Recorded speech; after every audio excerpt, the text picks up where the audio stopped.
we'll see which ones are the ones you should look to buy and which ones are the ones you should avoid. Stay tuned.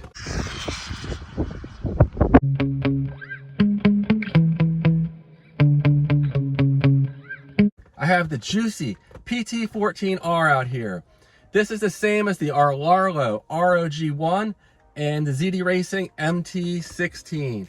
Today I'm going to use this as a testing mule, and I'm going to test 9 different batteries that can fit in this truck. I'm going to go ahead and test the stock battery, which has been surprisingly strong, but a bunch of other batteries. So it's going to be helpful for folks that not only have this truck and its clones, but any truck that can fit these smaller 3S batteries. I'll put them up on the screen now. In addition to these batteries that I'm going to test, I brought along 2 others I'm not going to test, because I have one I just tested last week that was identical to this, and then I have the stock Li-ion battery from one of my Jetwood, which is an MJX trucks here, which was quite slow compared to this one. So no need to test it, and charging up 9 batteries, you know, it's a little bit of an effort to get everything ready for a video like this. But we'll go ahead and start with what I think is going to be the slowest battery. I have them in order, what I think is going to be the slowest to the fastest, and we'll see how fast it goes. I'm expecting the slower batteries probably to be high 50-mile-an-hour range, and the faster ones to get well into the 60s, maybe even approaching 65 miles an hour. But I think we're going to see a big performance difference between the lower performing batteries and the higher ones. So we'll go ahead and get started. I'll be using my GNSS Performance Analyzer by Power Hobby. Affiliate link in the video description if you're interested in one of these.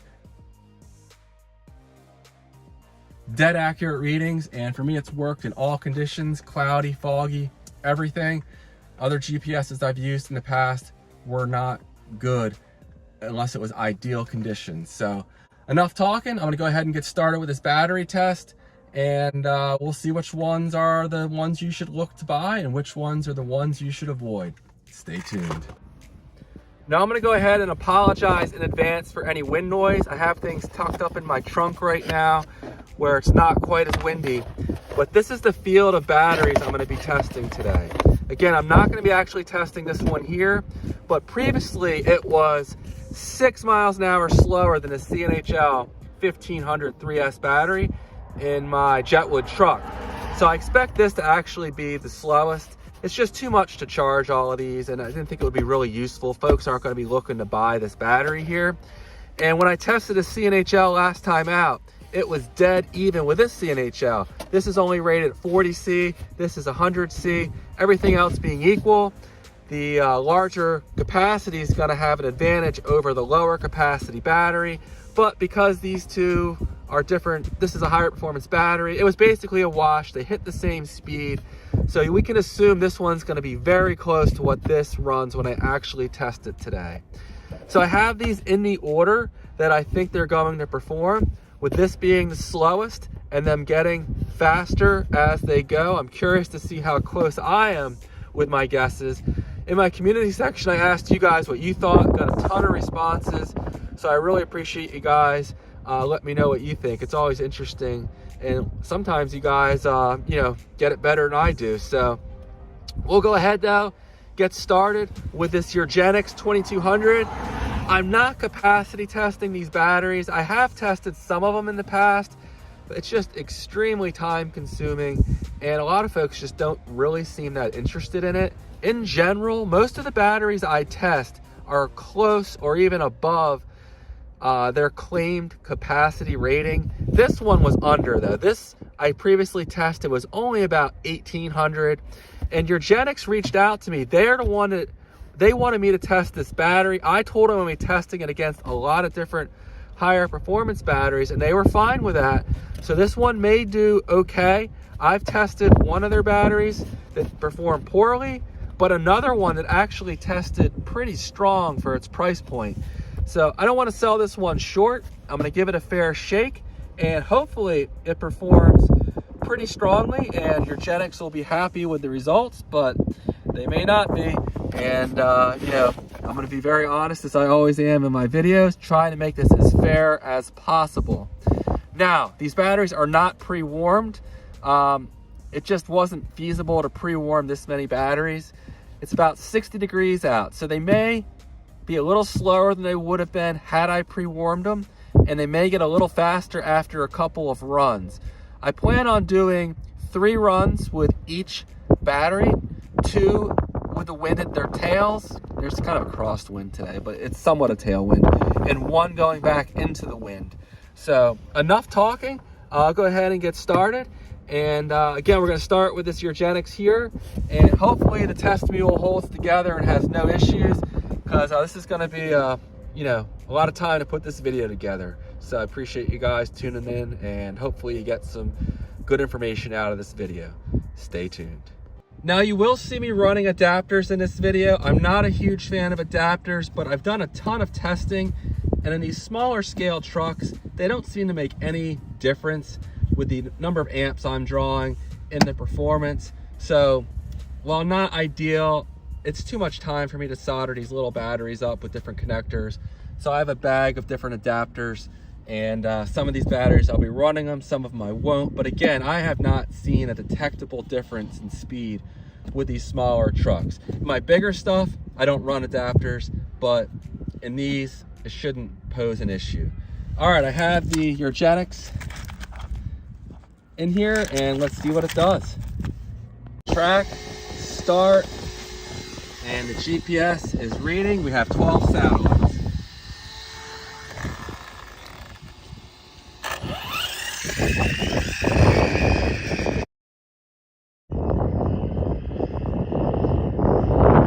We're at full throttle on the Urgenex.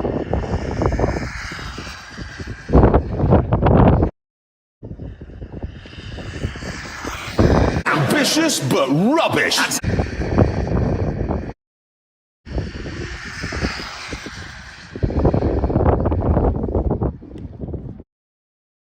Urgenex stop. I'm guessing mid to high 50s read, 45 miles an hour. Not cool, totally lame. Okay, maybe the gearing's too tall. Let's go ahead and check the temperatures here. Was not expecting it to be that slow. It did look slow, but I thought maybe my eyes were just playing tricks on me.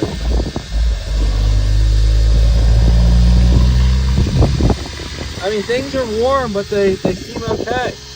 We'll go ahead and put the next battery in and see if we see an increase in speed or not. Next up, I have this Ovonic 2200 in here. This battery has always kind of underwhelmed me, but it keeps coming back for more. It's run flawlessly, just not the fastest thing in the world. So let's go ahead and see how it performs.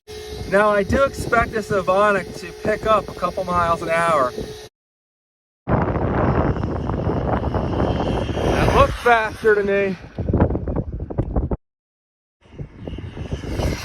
Definitely looks faster.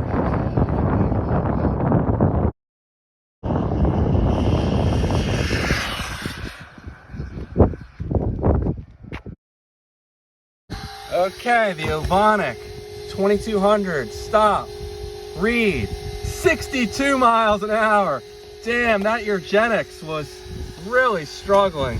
What a difference. And I think we're only going to go up from here. There's the Ovonic. And let me go ahead and just throw my voltage checker on here real quick. So the Urgenex, we're down at around 4.07 to 4.05 volts, so it's just got severe voltage sag. Man, this is some bullshit. And as we know, what determines how fast an RC car goes is how fast the motor spins. The faster the motor spins, due to higher voltage, the faster it goes. So severe voltage sag, and this battery is not high performance at all. So I'm hopeful we might get up to 65 miles an hour with some of the faster batteries I brought along today.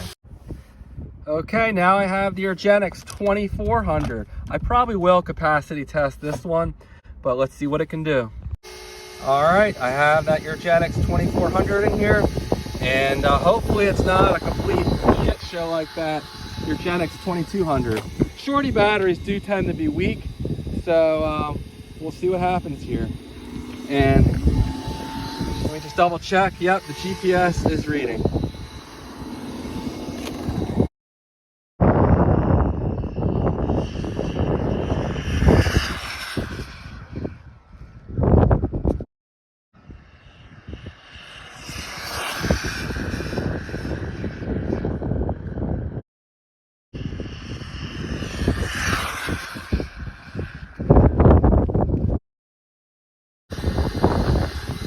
Urgenex 2400, moment of truth.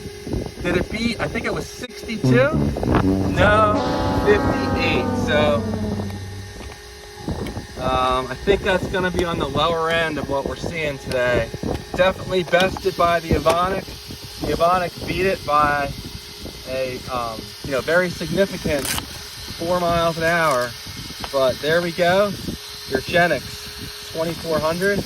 And these packs are definitely warm after a couple runs. Next up is this DRC 2000 milliamp hour pack. This pack came in the 1217 truck that I run. And this 1217 pack by DRC actually has performed better than a lot of packs that have come with different RC cars that I've tested in the past. So I would not be surprised if we hit 62 plus, maybe besting out Ovonic.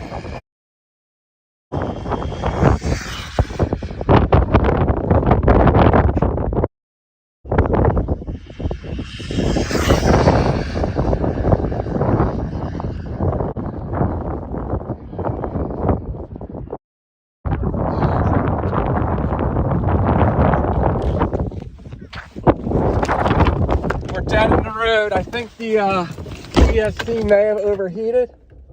It was running good. Shit.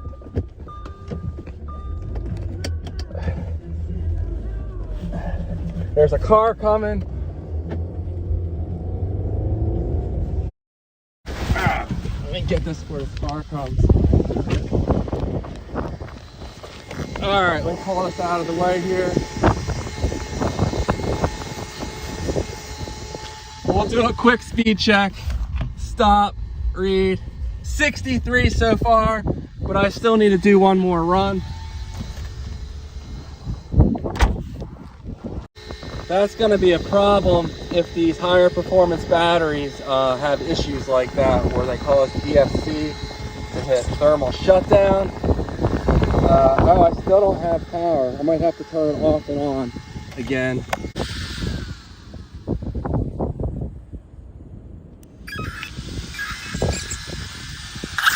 Okay, we have throttle again,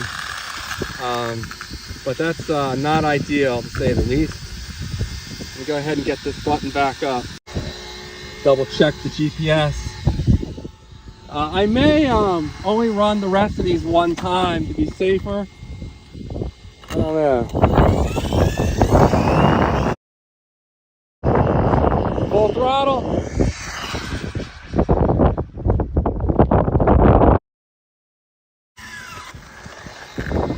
Okay, and on that final run with the DRC, probably a little slower, yeah, 62, but the best so far at 63 miles an hour. I'm really uncomfortable now running this thing because if that ESC kicks off, I might not be able to get to the car before traffic comes. So I'm going to feel this out, and I may end up just doing one run at a time. But I think I might be able to steer it off the road if I'm careful and it doesn't cut out at just the wrong time. Next up, we're going to go with the stock battery for this PT14R. And I think it will outperform this, but let's see what it does. So this stock battery's only been with lower amp loads on it about 2 miles an hour different than my highest performance pack. So this thing is a legit pack. And hopefully it does not cut out on me again.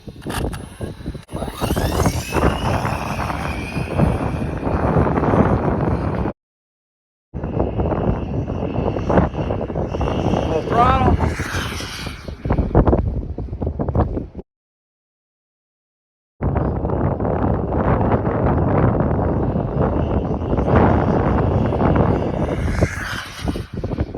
Nice. This thing's running great.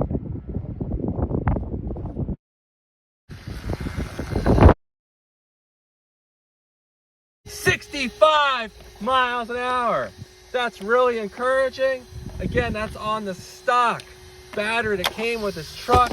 This battery is legit, and it's nice to see when manufacturers are putting batteries in these things that aren't piles of crap. A lot of these companies like to cut corners and save some expense on their LiPo, but this one will outperform many aftermarket packs. And you know, you got to be more selective if you want to get a little more performance out of this thing than you would with a truck that comes with a lower performance pack from the factory. So very nice, 65 miles an hour. And with the Turnigy graphene, GPS is reading.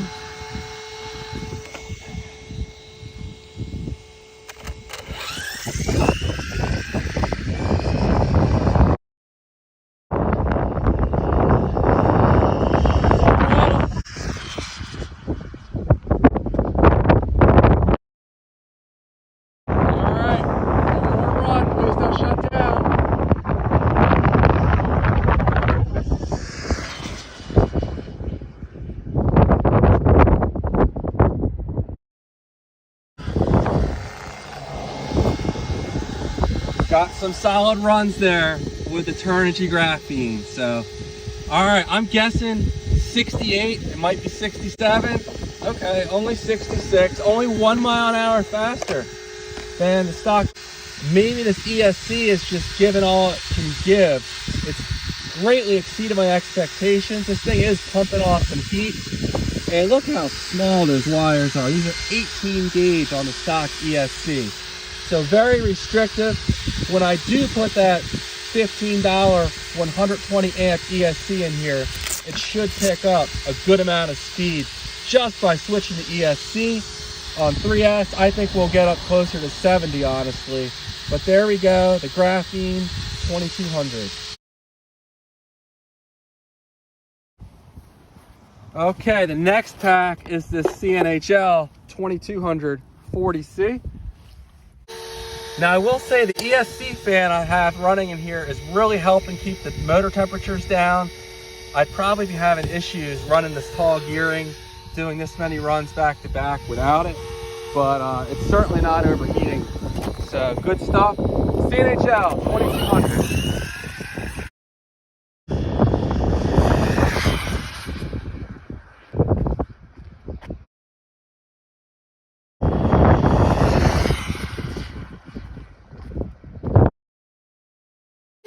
Stop, breathe. 63. Okay, that was unexpected. Maybe this pack does not hold up to higher amp draws as well as that stock pack. But that's CNHL 2200, and that puts it down closer to that Ovonic actually, which it is what it is. All right, next up is the Turnigy Heavy Duty. This pack is usually about 1 mile an hour faster than the stock pack, but I'm thinking today it might not do any better than equal, but let's see what it does.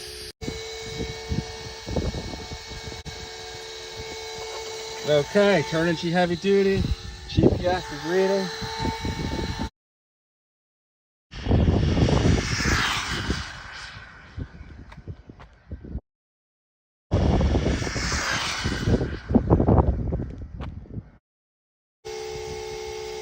Turnigy 2200, 65 miles an hour, solid run.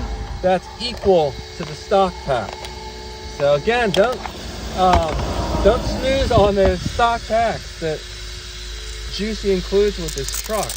They're pretty darn good, and it'll be interesting to see when we get a much higher amp draw if they can continue performing as well compared to these other, quality packs. But there we go. Next up is the Liperior 2200. This will be the last one I'm running, and they provide strong packs. Time and time again, I've tested their packs, and they've been strong. So I'm expecting at least 65, possibly 66. All right, and here is the Liperior.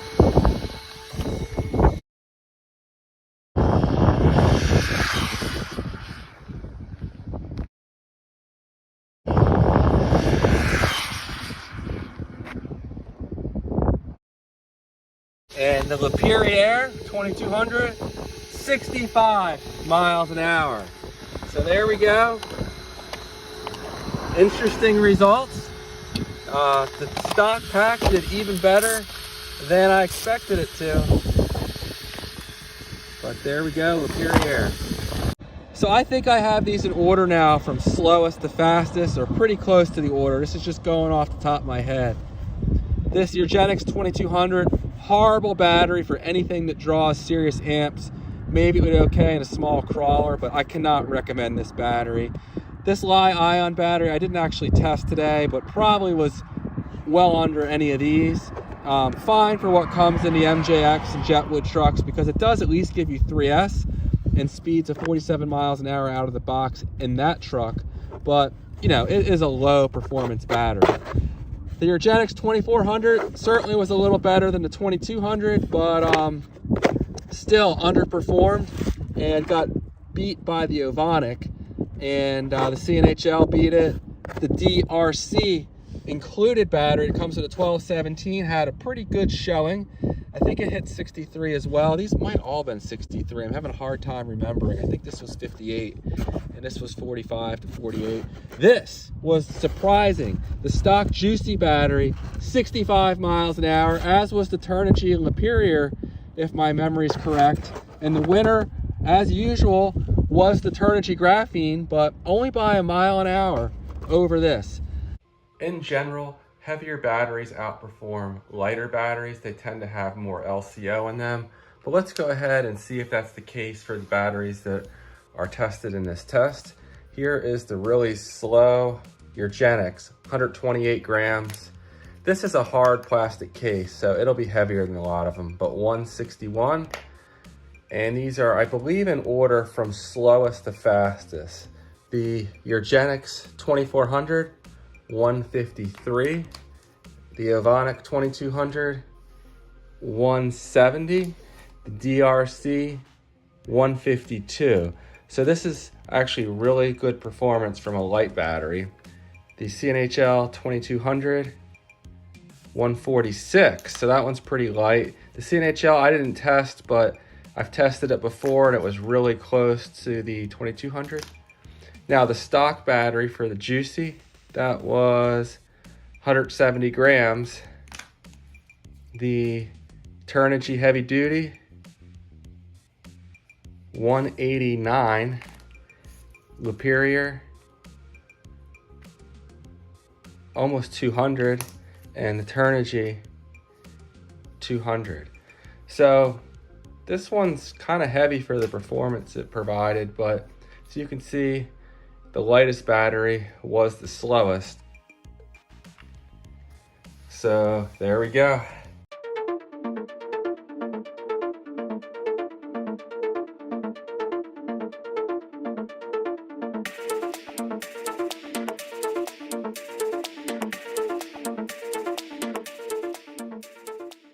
I hope you found this testing and the results useful. A lot of work goes into doing something like this, and there's so many chances for things to go wrong, but overall things went pretty smoothly. So let me know if you have any questions. Again, I was running the GNSS Performance Analyzer here by Power Hobby, and there's an affiliate link in the video description for this. And yeah, next time out, I'm gonna swap this ESC out of here. Gonna put a 4S capable ESC, and if we're hitting 65 to 66 miles an hour now, we should easily hit 75 or so, and we should pick up some speed as well on the 3S setup as well. And I may go ahead and bump this pinion gear up from the 26 tooth gear I'm running in here to a bigger one. Maybe not. Maybe it'll be fun to leave this in here to do a comparison, to keep things the same for the gearing and compare the new ESC. So yeah, I'll go ahead and do that. I'll leave this in here. I got this gear off AliExpress. They're like $1.50 each. I wasn't sure how well they would hold up, Now they're similar to the King Val gears that I've run and that are sold on Amazon, but the owner of King Val, I'm not real happy with him. He just says he can't work with companies anymore on Amazon. It seems like shenanigans to me. I help the guy sell a ton of stuff by featuring it on my channel. So if these are a good option, which so far, you know, held up at least to 9 or 10 sets of speed runs, so it's encouraging so far. And yeah, so if you have any questions, let me know, and I'll see you guys on the next one. Take care.